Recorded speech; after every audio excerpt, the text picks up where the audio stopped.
Os Escolhidos, capítulo 72. A rebelião de Absalão. Deverá pagar 4 vezes o preço, segundo Samuel 12, verso 6. Foi a sentença que Davi deu a si mesmo sem saber, depois de ouvir a história do profeta Natã. 4 de seus filhos deveriam morrer, e a perda de cada um seria resultado do pecado do pai. Davi deixou que o crime vergonhoso de seu filho mais velho, Amnon, passasse sem ser punido. A lei declarava que o adúltero deveria morrer, e Davi se tornou duplamente culpado pelo crime antinatural do filho. Mas o rei, condenado por si mesmo por causa de seu próprio pecado, falhou em fazer a justiça ao transgressor. Absalão era o protetor natural de sua irmã, que havia sido injustiçada de modo tão terrível. Por 2 anos, ele escondeu suas intenções de vingança, mas, por ordem suas, o bêbado e incestuoso Amnon foi morto em uma festa. Os filhos do rei voltaram a Jerusalém em pânico e contaram para o seu pai que Amnon tinha sido morto. Eles choraram em alta voz. Também o rei e todos os seus conselheiros choraram muito, segundo Samuel 13, verso 36. Absalão fugiu. Davi tinha negligenciado seu dever de punir Amnon, e o Senhor permitiu que os acontecimentos tomassem seu rumo natural. Quando os pais ou as autoridades negligenciam o dever de punir o mal, uma série de circunstâncias se seguirão, que punirão o pecado com outro pecado. Nesse momento, Absalão começou a se afastar de seu pai. Davi sentia que o crime do filho precisava ser punido e recusou deixá-lo voltar. Excluído dos assuntos do reino, por causa de sua fuga, Absalão ocupou seu tempo com planos perigosos. Depois de 2 anos, Joabe decidiu ajudar pai e filho a fazerem as pazes. Ele procurou uma mulher de Tecoa conhecida por sua sabedoria para lhe ajudar. A mulher se apresentou a Davi como uma viúva que tinha 2 filhos que eram seu único conforto e apoio. Numa briga, um dos filhos tinha matado o outro, e agora seus parentes exigiam que o filho sobrevivente fosse entregue nas mãos do vingador do sangue.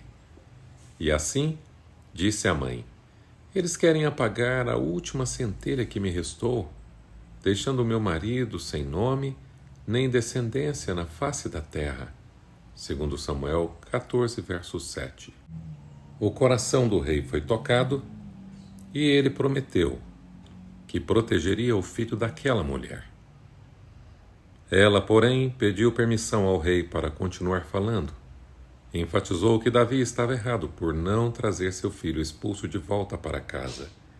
Ela disse: que teremos que morrer um dia é tão certo como não se pode recolher a água que se espalhou pela terra. Deus não tira a vida. Ao contrário, cria meios para que o banido não permaneça afastado dele. Segundo Samuel, capítulo 14, verso 14.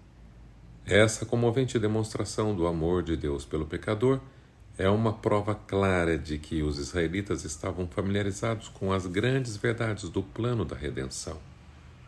O rei não pôde resistir a esse apelo. Ele ordenou: vá e traga de volta o jovem Absalão. Segundo Samuel, capítulo 14, verso 21. Os tristes resultados do pecado de Davi. Absalão recebeu a permissão para voltar para Jerusalém, mas sem aparecer na corte nem se encontrar com seu pai. Mesmo sentindo profundo amor por esse filho bonito e talentoso, Davi sentiu ser necessário demonstrar seu horror pelo crime que ele tinha cometido. A presença de sua irmã mantinha viva na memória a injustiça irreparável que ela tinha sofrido. Aos olhos do público, o príncipe foi um herói e não um criminoso, e ele se colocou numa posição onde poderia conquistar o coração do povo. Sua aparência pessoal era bela o bastante para conquistar a admiração de todos. Em todo Israel não havia homem tão elogiado por sua beleza como Absalão. Da cabeça aos pés não havia nele nenhum defeito. Segundo Samuel capítulo 14, verso 25. A decisão de Davi de permitir que ele voltasse para Jerusalém, mas sem aceitá-lo em sua presença, fez com que o povo se compadecesse de Absalão. Antes de seu pecado, Davi tinha sido corajoso e decidido. A partir de então, estava fraco e indeciso, o que contribuiu para os planos de seu filho. Por meio da influência de Joabe, Absalão foi aceito mais uma vez na presença de seu pai. Ele levou seus planos avante, dedicando-se para conquistar a simpatia do povo e habilmente tirando vantagem de cada motivo de aborrecimento. Dia a dia, esse homem de aparência nobre era visto junto às portas da cidade, onde uma multidão de descontentes esperava para apresentar a ele suas reclamações em busca de uma solução. Absalão escutava, demonstrando compaixão pelos sofrimentos do povo e desgosto pela ineficiência do governo. Quem me dera ser designado juiz desta terra?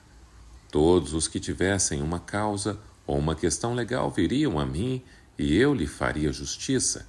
Segundo Samuel 15, verso 4. E sempre que alguém se aproximava dele para prostrar-se em sinal de respeito, Absalão estendia a mão, abraçava-o e beijava-o. Segundo Samuel 15, verso 5. A rebelião aumenta às escondidas. Despertado e estimulado pelo príncipe, o descontentamento com o governo de Davi se espalhou rapidamente.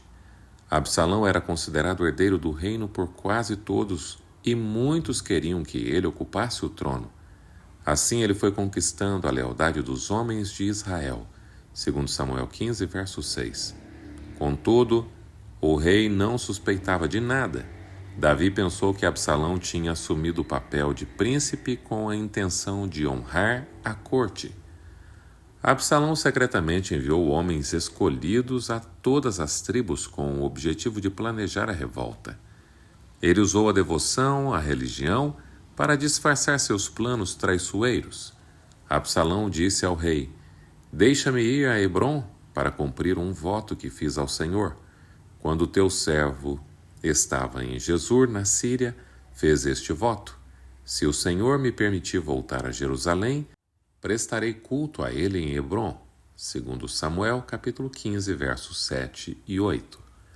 O pai amoroso, aliviado pela aparente religiosidade do filho, permitiu que ele fosse com sua bênção. Por meio desse ato, que marcou o auge da hipocrisia de Absalão, ele planejava não somente cegar o rei, mas conquistar de uma vez por todas a confiança do povo. Dessa maneira, ele os levaria a se rebelar contra o rei escolhido por Deus. Absalão partiu para Hebrom com 200 homens de Jerusalém. Eles tinham sido convidados e nada sabiam nem suspeitavam do que estava acontecendo. Segundo Samuel 15, verso 11. Esses homens o acompanharam, sem imaginar que o amor deles pelo filho os levaria a se rebelar contra o pai. Em Hebrom, Absalão chamou Aitofel, famoso por sua sabedoria.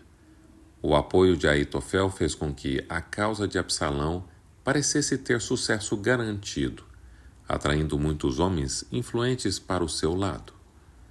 Assim que a trombeta da revolta soou, os espiões a serviço do príncipe espalharam por todo o país a notícia de que Absalão era rei, e muitos dentre o povo se uniram a ele. Finalmente, Davi toma uma atitude.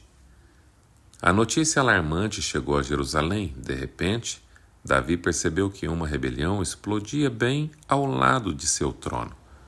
O próprio filho planejava não apenas roubar a coroa dele, mas certamente lhe tirar a vida. Davi corria grande perigo. Assim, deixou de lado a depressão que o tinha derrubado por tanto tempo e se preparou para enfrentar essa terrível emergência. Absalão estava a apenas 30 quilômetros de distância. Os rebeldes logo chegariam às portas de Jerusalém. Davi tremeu ao pensar em expor sua capital à matança e à destruição. Será que deveria permitir que Jerusalém fosse inundada com sangue? Davi tomou uma decisão. Deixaria Jerusalém e assim testaria seu povo, dando-lhes a oportunidade de acompanhá-lo ao demonstrar seu apoio. Davi tinha o dever diante de Deus e do povo de manter a autoridade que o céu lhe tinha dado. Davi saiu de Jerusalém humilhado e cheio de pesar. O povo seguiu em uma comitiva longa e triste, como a de um funeral. A guarda pessoal de Davi, composta pelos quarentistas, peletistas e giteus, acompanhou o rei, sob o comando de Itai. Altruísta como era, Davi não podia permitir que esses estrangeiros participassem de sua tragédia. Então o rei disse a Itai: "Por que você está indo conosco? Você é estrangeiro, um exilado. Faz pouco tempo que você chegou. Como eu poderia fazê-lo acompanhar-me? Volte e leve consigo seus irmãos. Que o Senhor o trate com bondade e fidelidade." Segundo Samuel 15, versos 19 e 20. Itai respondeu: "Juro pelo nome do Senhor e por tua vida que onde quer que o rei, meu senhor, esteja, ali estará o seu servo para viver ou para morrer." Segundo Samuel 15, 21. Esses homens tinham se convertido do paganismo e agora provaram nobremente sua lealdade a Deus e ao rei Davi. E ele aceitou a dedicação deles à sua causa, aparentemente perdida, e todos atravessaram o vale de Cedron em direção ao deserto. Alguns permanecem fiéis a Davi. A comitiva parou outra vez. Zadok também estava lá, e com ele todos os levitas que carregavam a arca da aliança de Deus. Segundo Samuel 15, verso 24. Para as pessoas que estavam com Davi, a presença daquele símbolo sagrado era uma garantia de livramento e vitória. Os seguidores de Absalão ficariam aterrorizados quando soubessem que a arca não estava mais em Jerusalém. Por um breve momento, a alegria e a esperança fizeram vibrar o coração de Davi ao avistar a arca. No entanto, logo vieram outros pensamentos. A glória de Deus e o bem de seu povo deveriam ocupar o primeiro lugar em sua mente, pois ele era o homem escolhido para governar a herança de Deus. Sobre Jerusalém, Deus disse: "Este será o meu lugar de descanso." Salmo 132, verso 14. E nem sacerdote nem rei tinha o direito de retirar da cidade o símbolo da sua presença. Além disso, Davi tinha constantemente diante de si seu grande pecado. Ele não tinha o direito de retirar da capital da nação os estatutos sagrados que representavam a vontade de seu divino soberano, o fundamento da nação e a razão de sua prosperidade. Davi ordenou a Zadok: "Leve a arca de Deus de volta para a cidade. Se o Senhor mostrar benevolência a mim, ele me trará de volta e me deixará ver a arca e o lugar onde ela deve permanecer. Mas se ele disser que já não sou do seu agrado, aqui estou. Faça ele comigo a sua vontade." Segundo Samuel 15, versos 25 e 26. A oração de Davi. À medida que os sacerdotes voltavam para Jerusalém, uma sensação terrível tomou conta das pessoas que acompanhavam Davi. Seu rei era um fugitivo. Eles mesmos tinham sido desterrados e abandonados até mesmo pela arca de Deus. O futuro estava cheio de trevas. Davi, porém, continuou subindo o Monte das Oliveiras, caminhando e chorando, com a cabeça coberta e os pés descalços. E todos os que iam com ele também tinham a cabeça coberta e subiam chorando. Segundo Samuel 15, verso 30. Informaram a Davi que Aitofel era um dos conspiradores que apoiavam Absalão. Segundo Samuel 15, verso 31. Mais uma vez, Davi foi forçado a reconhecer os resultados de seu próprio pecado. Aitofel, o líder político mais talentoso, renunciou sua posição para vingar-se do erro cometido contra sua neta Betseba. Davi orou: "Ó Senhor, transforma em loucura os conselhos de Aitofel." Segundo Samuel 15, verso 31. Ao chegar ao topo do monte, o rei se curvou em oração, entregando a Deus o fardo que carregava em seu coração e suplicando humildemente a misericórdia divina. Nesse momento, o arquita Husai, um conselheiro sábio e capaz e amigo fiel de Davi, chegou para partilhar da sorte do rei fugitivo e destronado. Como que, por uma inspiração divina, Davi viu que Husai era um homem que ele precisava para servir aos seus interesses nos conselhos da capital. A pedido de Davi, Husai voltou a Jerusalém para oferecer seus serviços a Absalão e frustrar os conselhos astutos de Aitofel.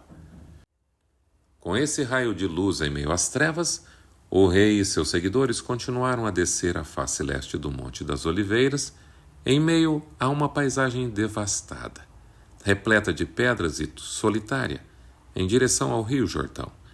Chegando o rei Davi a Baurim, um homem do clã da família de Saul, chamado Simei, filho de Gera, atirava pedras em Davi e em todos os conselheiros do rei, enquanto amaldiçoava Simei, dizia: Saia daqui! Saia daqui! Assassino! Bandido! O Senhor retribuiu a você todo o sangue derramado na família de Saul, em cujo lugar você reinou. O Senhor entregou o reino nas mãos de seu filho Absalão. Você está arruinado porque é um assassino. Segundo Samuel 16, versos 5 a 8. Enquanto Davi prosperou, Simei não demonstrou sua deslealdade. Ele tinha honrado Davi em seu trono, mas agora o amaldiçoava em sua humilhação. Inspirado por Satanás, ele descarregou sua raiva sobre aquele a quem Deus tinha punido. Davi não era culpado de fazer mal algum a Saul, nem a qualquer pessoa de sua família. Ele passou boa parte de sua vida em meio a cenas de violência, mas de todos os que passaram por essa prova, poucos foram capazes de conservar, em grande medida, a sensibilidade e a moral, como Davi. Abisai, sobrinho de Davi, não suportou ouvir com paciência os insultos de Simei.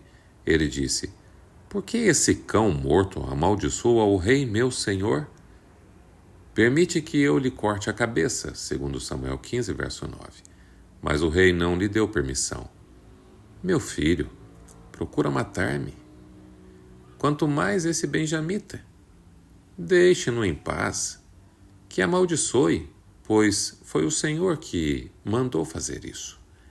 Talvez o Senhor considere a minha aflição e me retribua com o bem a maldição que hoje recebo. Segundo Samuel 15, versos 11 e 12. Davi percebe o resultado de seu pecado. Os súditos fiéis do rei Davi se surpreenderam com a súbita mudança de sua condição, mas isso não era mistério algum para ele. Ele pressentiu por diversas vezes uma crise como essa. Admirou-se pelo fato de Deus ter tolerado seus pecados por tanto tempo. Naquele momento, em sua fuga triste e inesperada, pensava na capital amada, o lugar que tinha sido o cenário de seu pecado. Ao recordar a paciência de Deus, sentiu que o Senhor ainda o trataria com misericórdia. Davi tinha confessado seu pecado e tentado cumprir seu dever como um fiel servo de Deus. Ele havia se dedicado para construir seu reino, arrecadar material para construir a casa de Deus.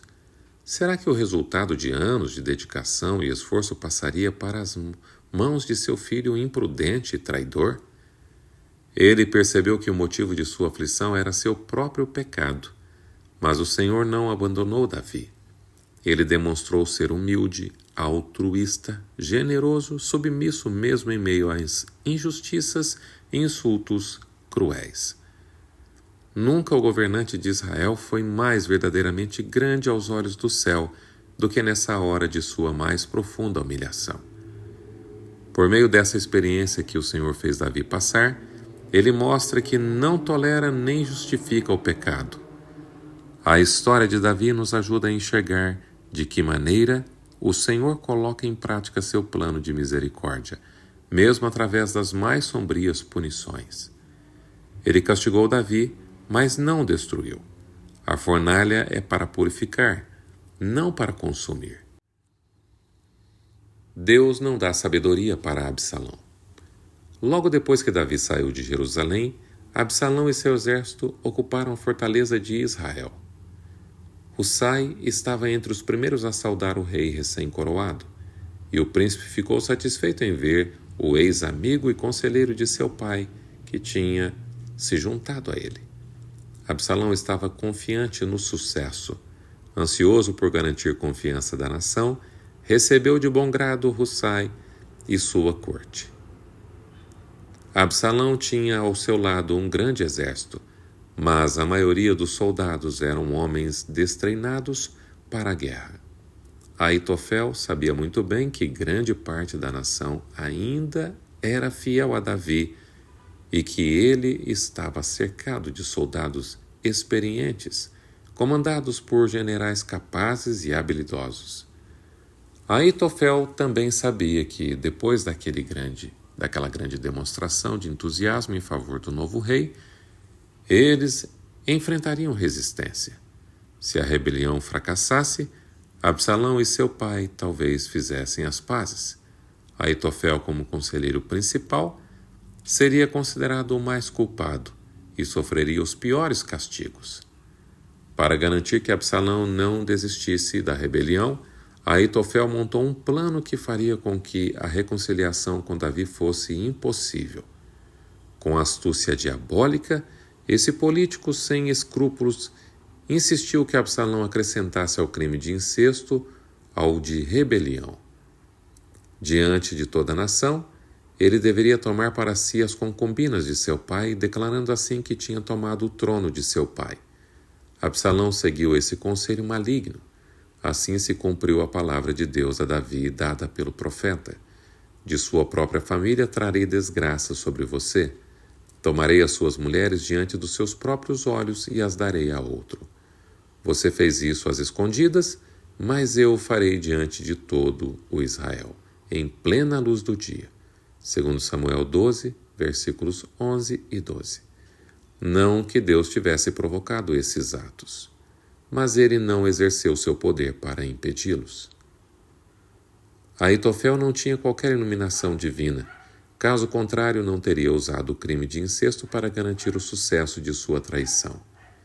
Pessoas de coração corrupto tramam a maldade como se não existisse uma providência suprema para frustrar seus planos. Garantida a sua segurança, Aitofel sugeriu: permite-me escolher 12.000 homens e partirei esta noite em perseguição a Davi. Eu atacarei enquanto ele está exausto e fraco. Vou causar-lhe pânico e seu exército fugirá. Depois matarei somente o rei e trarei todo o exército de volta a ti. Segundo Samuel 17, versos 1 a 3. Se esse plano tivesse se concretizado, Davi com certeza teria sido morto. No entanto, o Senhor tinha decidido frustrar o eficiente conselho de Aitofel, a fim de trazer ruína sobre Absalão. Segundo Samuel 17, verso 14. Husai não foi chamado para o conselho. Entretanto, depois que o grupo se dispersou, Absalão lhe apresentou o plano de Aitofel, pois tinha grande consideração pela opinião do conselheiro de seu pai. Husai viu que Davi estaria perdido se o plano fosse executado. Então disse: o conselho que Aitofel deu desta vez não é bom. Sabes que teu pai e os homens que estão com ele são guerreiros e estão furiosos como uma ursa selvagem da qual roubaram os filhotes. Além disso, teu pai é um soldado experiente e não passará a noite com o exército. Ele agora já deve estar escondido numa caverna ou em algum outro lugar, segundo Samuel 17, versos 7 a 9. Se as tropas de Absalão perseguissem Davi, não capturariam o rei. E se eles sofressem um contra-ataque, ficariam desanimados e isso prejudicaria muito a causa de Absalão. Ele disse: pois todo Israel sabe que teu pai é um guerreiro valente e que seus soldados são corajosos. Segundo Samuel 17, verso 10. Husai sugere um plano alternativo. Husai sugere um plano que apelava para a vaidade e o egoísmo. Por isso dou o seguinte conselho: que se reúnam a ti todos os homens de Israel, desde Dan até Berseba, tantos como a areia da praia, e que tu mesmo os conduzas na batalha. Então o atacaremos onde quer que ele se encontre, e cairemos sobre ele como o orvalho cai sobre a terra. Ele e todos os seus homens não escaparão. Se ele se refugiar em alguma cidade, todo Israel levará cordas para lá. Arrastaremos aquela cidade para o vale, até que não reste ali sequer uma pequena pedra. Segundo Samuel 17, versículos 11 e 13. Absalão e todos os homens de Israel consideraram o conselho de Husai, o arquita, melhor do que o de Aitofel. Segundo Samuel 17, verso 14. Uma pessoa, porém, percebeu com clareza o resultado desse erro fatal de Absalão. Aitofel sabia que a causa dos rebeldes estava perdida. Sabia que qualquer que fosse a sorte do príncipe, não haveria esperança para o conselheiro que havia arquitetado seus maiores crimes. Aitofel tinha encorajado Absalão na rebelião, ou havia aconselhado a praticar as maldades mais abomináveis para a desonra de seu pai. Tinha sugerido um plano para matar Davi, acabado com a última possibilidade de ele fazer as pazes com o rei, e agora Absalão estava confiando mais numa outra pessoa do que nele. Com ciúmes, com raiva e desesperado, Aitofel foi para casa e depois se enforcou. Segundo Samuel 17, verso 23. Esse foi o resultado da sabedoria de alguém que não fez de Deus seu conselheiro. Husai não perdeu tempo em avisar Davi para fugir depressa para além do Jordão. Não passe a noite nos pontos de travessia do Jordão no deserto, mas atravesse logo o rio, senão o rei e todo o seu exército serão exterminados. Segundo Samuel 17, verso 16. Davi, desgastado pelo cansaço e pela tristeza depois do primeiro dia de fuga, recebeu a mensagem de que teria que atravessar o Jordão naquela noite, pois seu filho buscaria tirar-lhe a vida. Quais eram os sentimentos do pai e rei naquele momento terrível e perigoso? Na hora de sua mais escura aflição, o coração de Davi se firmou em Deus, e ele cantou: Senhor, muitos são os meus adversários.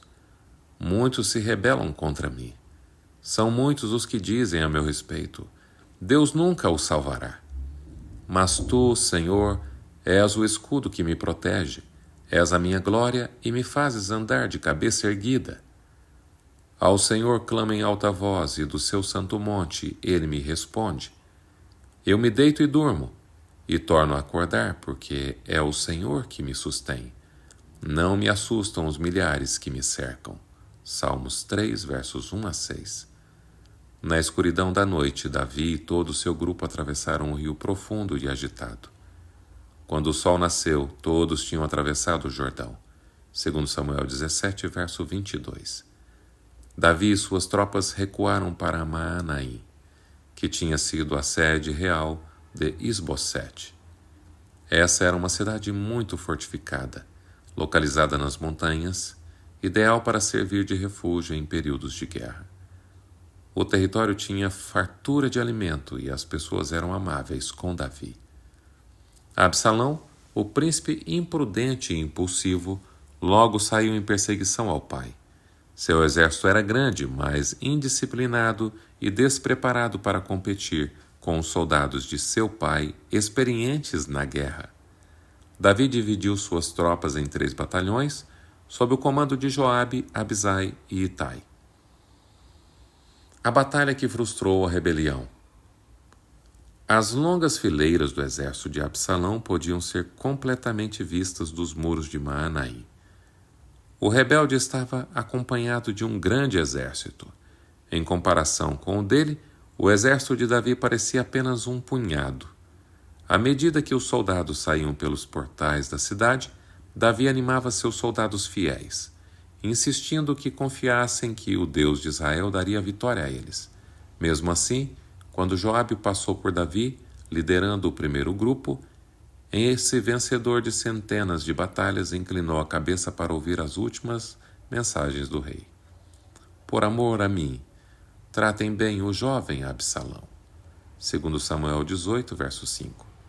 Abisai e Itai receberam a mesma instrução.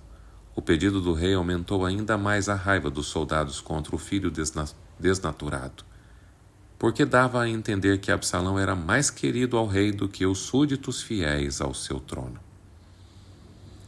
O local da batalha era uma floresta perto do Jordão. Por entre os matagais e pântanos da floresta, o grande número das tropas indisciplinadas do exército de Absalão ficou confuso e incontrolável. Então o exército de Israel foi derrotado pelos soldados de Davi.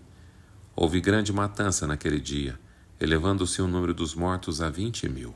Segundo Samuel 18, verso 7. Vendo que a batalha estava perdida, Absalão tentou fugir, mas sua cabeça ficou presa entre os galhos de uma grande árvore. A mula que montava foi embora, deixando-o pendurado, uma presa indefesa para seus inimigos. Um soldado encontrou Absalão, mas lhe poupou a vida. Entretanto, contou a Joabe o que tinha visto. Joabe não teve dúvida.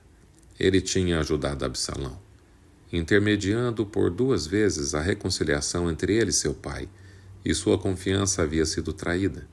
Se Joabe não tivesse se dedicado para beneficiar Absalão, essa rebelião jamais teria acontecido. Então, pegou 3 dardos e com eles traspassou o coração de Absalão. Segundo Samuel 18, verso 14. Retiraram o corpo de Absalão, jogaram-no num grande fosso na floresta e fizeram um grande monte de pedras sobre ele. Segundo Samuel 18, verso 17. O juízo de Deus na rebelião. Assim morreram os que levaram Israel a se rebelar. Aitofel morreu pelas próprias mãos. O príncipe Absalão, cuja beleza tinha sido motivo de orgulho para Israel, foi morto ainda jovem, seu corpo jogado em um fosso e coberto por um grande monte de pedras, representando sua vergonha eterna.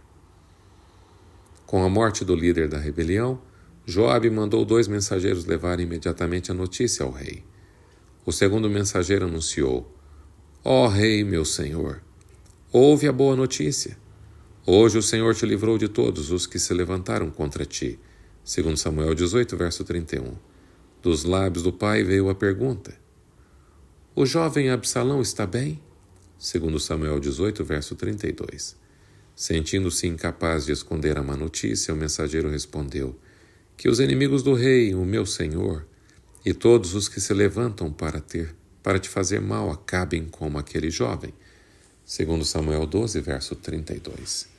Davi não perguntou mais nada, mas com a cabeça baixa, subiu ao quarto que ficava por cima da porta e chorou.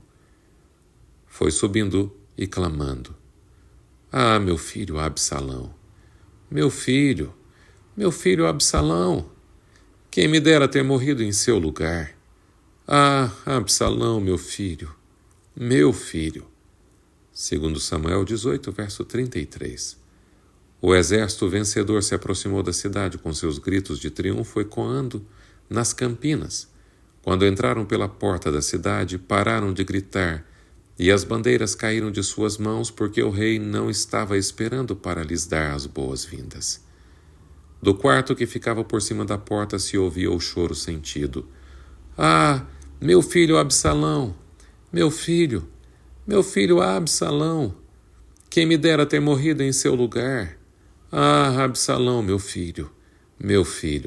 Segundo Samuel 18, verso 33. Joabe ficou furioso. Deus lhe tinha dado grande motivo de triunfo e alegria. A maior rebelião de que já se tinha ouvido falar em Israel havia sido reprimida. Contudo, essa grande vitória se transformou em luto por Absalão, cujo crime custou o sangue de milhares de homens corajosos.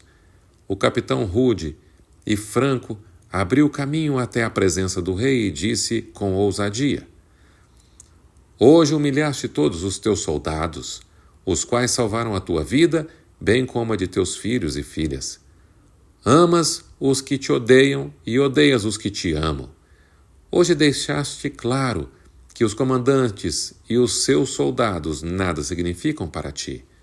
Vejo que ficaria satisfeito se hoje Absalão estivesse vivo e todos nós mortos. Agora, Vai e encoraja teus soldados. Juro pelo Senhor que, se não fores, nenhum só deles permanecerá contigo esta noite, o que para ti seria pior do que todas as desgraças que já te aconteceram desde a sua juventude. Segundo Samuel 19, versos 5 a 7. Apesar de a repreensão ter sido áspera e cruel, Davi não ficou ressentido. Viu que o general tinha razão. Desceu até a porta e, com elogios, cumprimentou os bravos soldados enquanto marchavam perante ele. O fim do capítulo 72.